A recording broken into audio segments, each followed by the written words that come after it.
জীবনের চলার পথে আপনি কি মাছি হতে চান না মৌমাছি, সেটা কিন্তু আপনাকে ঠিক করতে হবে।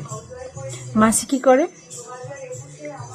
মাছি আমাদের শরীরের মধ্যে যত খারাপ যদি কিছু থেকে থাকে, কোনো হয়তো ক্ষত বা ঘা বা আঘাতের কোনো জায়গা, সে কিন্তু সেই জায়গাটা খোঁজে, মানে সে কিন্তু খুঁত খুঁজবে। আর মৌমাছি কি করবে? সে কিন্তু শত আবর্জনার মধ্যে বা একটা বড় ঝোপের মধ্যে সে কিন্তু একটা ছোট্ট ফুলকে সে কিন্তু খুঁজে নেবে। এবং আমাদের চারপাশে এরকম কিছু মানুষ থাকে যারা ঠিক মাছির মতন হয় এবং সব কিছুর মধ্যে থেকে ঠিক খারাপ জিনিসটাতেই বেশি ফোকাসটা করবে। আর কিছু মানুষ থাকে যারা মৌমাছির মতন হয়, যারা খারাপের মধ্যে থেকে ভালোটাকে বেছে নিতে পারে।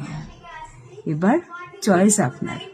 আফটার অল জীবনটা আপনার, যে আপনি মাছি হবেন নাকি মৌমাছি।